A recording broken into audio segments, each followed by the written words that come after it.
Nice. Yeah, tomorrow's Friday 13th, so they had those $13 tattoos tomorrow, but I don't know if I trust any of those. Yeah, I have a 13th tattoo right here. This little Oh eagle yeah, guy. And I just kind of lucked out that it was cool, that it worked out. Good nice. artist. And then this little pizza right here is a Halloween one. Oh, cool, man. Are you on tour right now, or are you just? No, on vacation. Oh, gotcha, So gotcha. this tattoo shop that I'm parked behind, my Uh-huh. girlfriend's in there getting a tattoo right now. Oh, And hey. like, yeah, and we were even running late for that appointment. So she's just like, just drop me off here and find somewhere to park. And I was like, oh shit, I'm like 15 minutes late to this call. So I All just parked. good, dude. I'm like kind of in the way a little bit, but no one needs to get out like directly except for this person who's pulling out right now. So I'm just kidding. Oh, this is I great. we're making this work. Yeah, absolutely, man. Let me know when you're parked, then we'll start. Oh yeah, So. I'm good. Yeah. Okay, cool, man.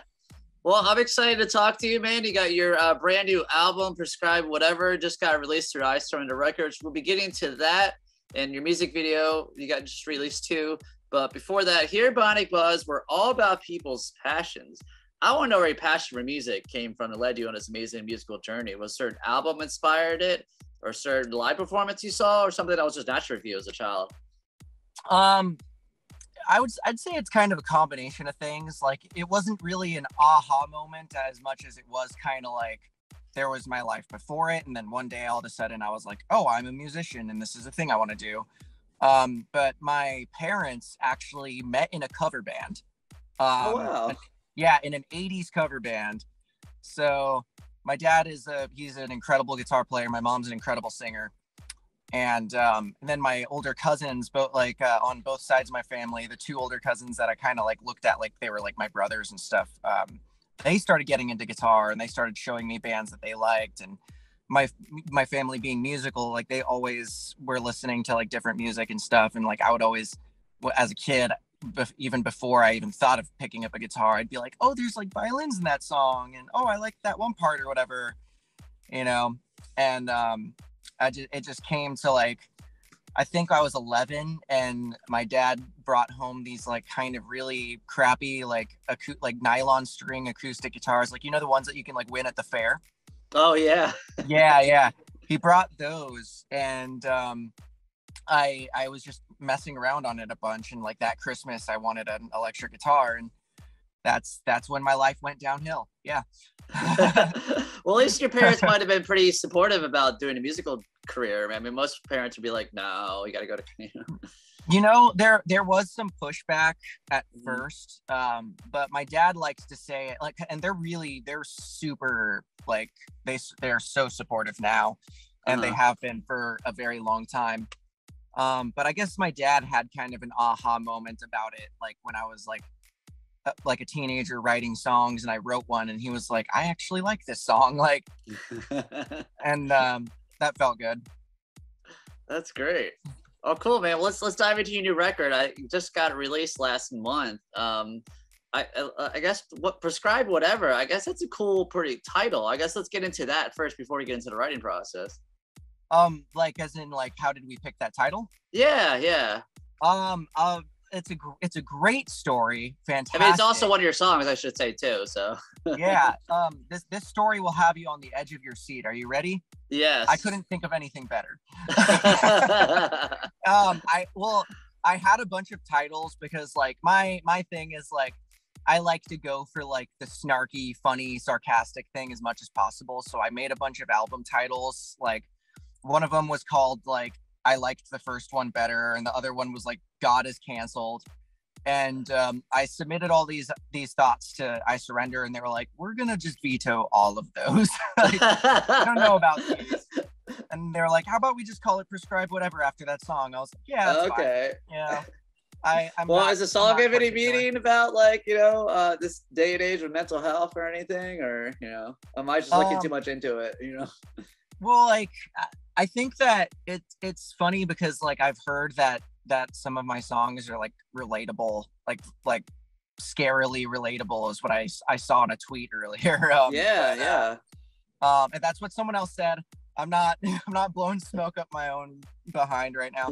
I swear to God. But I think that like I just tend to like write things that are very honest to like my life and my perspective, and like I put them out, and it just turns out that like a lot of people feel this way, and it's kind of interesting because like, you know, some people, I feel like a lot of people who dive into these subjects really want to be relatable. Yes. And it just, I feel like it goes to show that like the most relatable thing you can do is be yourself, you know, because like you're going to say something totally raw and honest, and there's going to be like a bunch of people who've like, not to like discredit your experience, but there's a lot of people who will absolutely feel that same way, you know. And Prescribe Whatever was kind of written about like, and I'm 2.5 years sober from alcohol and hard drugs at this point. But it was kind of about like the point that you get when like substance doesn't work anymore, you know? Yeah. And it's like you're clawing for something, you know, because like drugs never feel as good the first time, you know, like never again. And it was just kind of that place of like desperation of like something make me feel something. So just prescribe whatever. Okay, that can make sense. Yeah. Cool. Yeah. So let's talk about your single. I mean, I love the music video for it, you know, still hearing about it. Is there any story behind the character artwork? Because you also have it on the cover too, and you know. Yeah, that was just one of those things that kind of like happened, and it's like a cool little thing now. So when I first was doing MattstaGraham stuff, and I was like, okay, I need a logo. I paid a guy to do it. His name's Jake. He's a phenomenal. I mean, he does great work. And he's super awesome to work with because he'll write down a bunch of things. Like he'll give you tons of options, like an entire sheet, and he'll be like, look at this and tell me what sticks out, you know? And I told him, like, I was like, I like how this logo looks. And then he drew this little skull guy, I noticed, and I was like, and at this point my hair was in like the awkward stage where it was still kind of growing, you know? And I pointed at the skull guy and I was like, can you give that skull guy my hair? And he was like, yeah. And then that just turned into like a big thing that I like to put everywhere. And since we've named him Dingus. His name is Dingus. And he is a big giant cardboard cutout that's sitting in my studio / office space. Okay, and, so then you took that for your music video then, huh? Wow. Yeah. It's kind of just like a running joke that went too far, you know? That's funny. Well, let's go up into writing processes. Did you write this like during the pandemic at all, or is this like some recently, you know, this album? Oh yeah. I did a lot of writing during the pandemic. There was a couple of songs on there, like When the Well Dries Up was actually a demo that I wrote for an older band that we never got to use, and I was like, we've never played the song live, like it's technically a song I wrote, like I'm gonna use it, you know? But it kind of, I feel like my writing process is less like, it's less planned, and it's more of like, some songs take 3 years for me to write because I just had a riff that I was holding on to forever, or a vocal line that I thought was cool and I finally got to it, or they take me 20 minutes and I just sit down and I just do an entire song. Nice.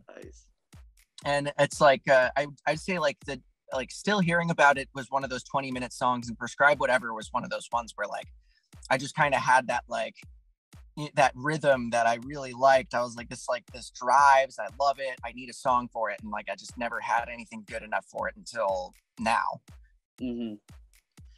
I want to dive into my favorite track, was Not Everyone's Gonna Love You, featuring your I Surrender Records bandmates, Pawnania. What I just did a Zoom interview not too long ago. Talk about, I guess, writing that one and collaborating with them too, you know? That one felt good to write for me because I mean, like, I don't write a lot of positive songs, you know? And like, I feel like my songs right now get lumped into kind of like the mental health conversation a lot. And part of the mental health conversation should be about getting better, you know? Absolutely. Yeah. Because what I realize, and like not to like slander any artists, but I mean, the mental health conversation is so much about visibility and like, you know, like putting feelings out and feeling seen for them and stuff. And I feel like maybe there's a perspective missing there of the opposite side of like, we should try to make this better. And not everyone's gonna love you was kind of about like the fact that like, you know, I'm a very anxious person, and like as an artist, I do worry Me about too, how man. yeah, dude. Well, I have lots of panic attacks every once in a while. oh man, yeah, it was bad for me in April with the coming up to the release. But I mean, it's like, Yeah. I mean, and it's like part of the conversation should be about like learning how to kind of overcome those things, I guess.